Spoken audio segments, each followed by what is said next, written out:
Good morning to all.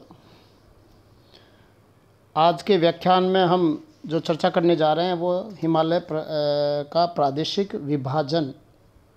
शीर्षक से रूप में हम चर्चा करेंगे। हम प्रिय छात्रों, पिछली क्लासेस में हम लोग ने चर्चा जो करी थी वो ये मान के चलते हैं कि पिछली क्लासेस में जब हिमालय के बारे में या भारत के भौतिक विभागों के बारे में चर्चा की थी,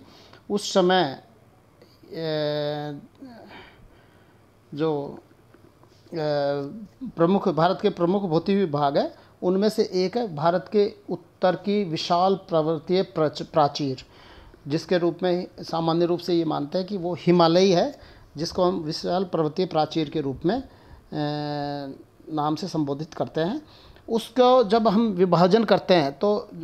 सामान्य रूप से भूगर्भिक रूप से या संरचनात्मक रूप से हम उसका या बनावट के कालक्रम के अनुसार उसका जब विभाजन किया जाता है तो उसको 4 भागों में हमने बांटा था। ट्रांस हिमालय, मुख्य हिमालय या हिमाद्री, तीसरा लघु हिमालय और चौथा है शिवालिक रेंज। लेकिन जब यही चीज़ जो सामान्य रूप से ये जो हम विभाजन किए थे पिछले हिमालय का, तो वो उत्तर से दक्षिण की ओर क्रमिक रूप से इन श्रेणियों का विस्तार पाया जाता है, इन अवस्थित स्थिति पाई जाती है। तो उसका वो भूगर्भिक रूप से बनावट के आधार पर कालक्रम के अनुसार उनके अलग अलग है, इसलिए उनका विभाजन किया जाता है। लेकिन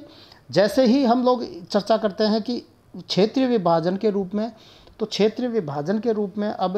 हम ये करते हैं कि इसको प्रादेशिक विभाजन या क्षेत्रीय विभाजन, पश्चिम से पूर्व की ओर जो विभाजन किया जाता है हिमालय का, तो उसको प्रादेशिक विभाजन या क्षेत्रीय विभाजन कहा जाता है। प्रादेशिक विभाजन और क्षेत्रीय विभाजन का जब चर्चा की जाती है कि ये किस तरह से किया जाता है, तो छात्रों एक सामान्य रूप से ये कहा जाता है कि जब हिमालय का विभाजन हम लोग करते हैं, बांटते हैं, तो जब भूगर्भिक रूप से या संरचनात्मक रूप से देखने के बाद में अब विभिन्न जो प्रदेश है या विभिन्न जो क्षेत्र हैं उनके अंदर अवस्थिति के आधार पे उनकी बनाव पर इसका विभाजन किया जाता है। वो पश्चिम से पूर्व की ओर विभाजन इसका किया जाता है। सामान्य रूप से जो भारत की भूमि पर हिमालय का विस्तार पाया जाता है वो सिंधु नदी की घाटी से, पश्चिम में कश्मीर में और लद्दाख में सिंधु नदी की घाटी से लेकर पूर्व में आसाम में दिहांग या ब्रह्मपुत्र की जो घाटी मानी जाती है, वहाँ तक इसका हिमालय का विस्तार पाया जाता है। पूर्व से पश्चिम से पूर्व की ओर या पूर्व से पश्चिम की ओर जो विस्तार पाया जाता है, और ये कुल मिला के ये मानते हैं कि लगभग 2400 किलोमीटर में इसकी अवस्थिति है। ये 2400 किलोमीटर की जो स्थिति है ये कुल विभिन्न जो नदियों के आधार पे ये मानते हैं, और इसको जब विभाजित किया जाता है तो 4 प्रमुख प्रदेशों के रूप में इसका विभाजन किया जाता है। पहला है पंजाब हिमालय या कश्मीर हिमालय, जो सुदूर पश्चिम में है, और ये पंजाब हिमालय या कश्मीर हिमालय ये मानते हैं कि ये सबसे ज़्यादा चौड़ाई वाला 250 से 400 किलोमीटर तक चौड़ाई में स्थित है। इसको हम देख सकते हैं कि यहाँ पश्चिम में जम्मू से लेकर उत्तर में ये आप द्रास, कारगिल और उससे भी उत्तर तक स्थित है। तो इसकी जब चौड़ाई यहाँ लगभग 250 किलोमीटर, 250 से 400 किलोमीटर के लगभग पाई जाती है, बीच में पाई जाती है। और ये 560 किलोमीटर लंबा, पश्चिम से पूर्व की ओर जब इसकी दूरी होती है 560 किलोमीटर लंबा, पश्चिम में सिंधु नदी की घाटी से लेके और पूर्व में सतलज नदी की घाटी तक इसका विस्तार पाया जाता है। सतलज नदी और सिंधु नदी और ब्रह्मपुत्र नदी, छात्रों ये जब इनकी चर्चा की जाती है तो इनके बारे में जो मैं आपको बता दूं कि ये नदियाँ तिब्बत की ओर से निकल के इनका जो उद्गम स्थान है वो मूल रूप से तिब्बत, और वो भी मानसरोवर के आसपास, मानसरोवर जो झील है फेमस, जो धार्मिक स्थल हमारा हिंदू आस्था का केंद्र माना जाता है, उस मानसरोवर झील के आसपास या वहाँ से राक्षस ताल से वहाँ से निकल के और ये हिमालय के पार से निकल के और दक्षिण की ओर हिमालय को क्रॉस करती हुई या उसको पार करती हुई भारत की भूमि में बहती है और बाद में समुद्र में जाके गिरती है। यानी कि ये उत्तर की ओर से, हिमालय के उत्तर से पार, हिमालय पार से निकल के और दक्षिण तक आती है। और इनके लिए ये माना जाता है, इसीलिए ये माना जाता है कि ये नदियाँ, ये तीनों नदियाँ सिंधु, सतलज और ब्रह्मपुत्र, ये तीनों नदियाँ हिमालय की उत्पत्ति से पहले की नदियाँ हैं, यानी हिमालय की उत्पत्ति से पहले की नदियाँ। और हिमालय की जैसे जैसे ऊंचाई बढ़ती गई, इन नदियों ने अपनी घाटी का जो लंबवत कटाव करके, यानी घाटी तली का कटाव करके और गहरी करती गई, और सामान्य रूप से ये फ्लो, पानी का फ्लो रेगुलर बहता गया जैसे जैसे ऊंचाई बढ़ती गई हिमालय की, और वैसे वैसे इन्होंने अपनी घाटी का अपर्दन करके ये बताया। हिमालय के जो कश्मीर डिवीज़न या पंजाब हिमालय है, जो डिवीज़न है, उसमें उसका जो विस्तार पाया जाता है सामान्य रूप से, वो ये मानते हैं कि कश्मीर डिवीज़न का इसमें उत्तर में लद्दाख, कराकोरम से लेके केटू पर्वत श्रेणी से लेके और लद्दाख, कराकोरम, लद्दाख, जास्कर और पीर पंजाल, ये तीनों श्रेणियाँ, और दक्षिण में सुदूर पश्चिम और दक्षिण में जम्मू की पहाड़ियाँ, जो डोडा और जम्मू ज़िले में या उधमपुर ज़िले में स्थित है, या जिसको कह सकते हैं कि वो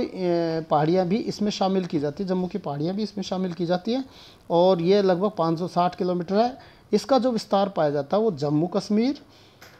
लद्दाख, पंजाब और हिमाचल प्रदेश में इसका विस्तार पाया जाता है सामान्य रूप से। अब जब चर्चा आती है कि दूसरा जो डिवीज़न है, इसके पूर्व की ओर, सतलुज नदी के पूर्व से और काली नदी तक, ये मानते हैं काली नदी का तक जो पाया जाता है वो है कुमायूं हिमालय। दूसरा डिवीज़न है, ये 320 किलोमीटर लंबा है, और 320 किलोमीटर मुख्य रूप से इसका जो विस्तार पाया जाता है वो है कुमायूं हिमालय का उत्तराखंड राज्य में। जब उत्तराखंड की बात आती है तो इस उत्तराखंड डिवीज़न में ये कहते हैं कि इसमें जो प्रमुख धार्मिक स्थल कहे या चोटियाँ कहे वो है केदारनाथ, बद्रीनाथ, कामेत, त्रिशूल आदि मुख्य चोटियाँ यहाँ मुख्य हिमालय की, यानी हिमाद्री की जो चोटियाँ हैं वो उच्च जो चोटियाँ पाई जाती है। उसी के साथ मध्य हिमालय का जो पार्ट है उसको कहा जाता है नाग टिब्बा, और शिवालिक रेंज की जो चोटियाँ हैं उनको कहा जाता है धांग और दुधवा। इस प्रकार से दो जो पश्चिम का जो हिमालय का क्षेत्रीय डिवीज़न है,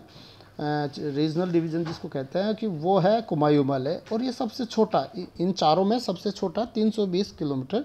लंबाई है। इसके बाद में जब चर्चा करते हैं तो वो आती है नेपाल हिमालय। अब नेपाल हिमालय की जो करते हैं कि ये सबसे लंबा पार्ट है, मुख्य रूप से नेपाल में पाया जाता है। इसके साथ ही ये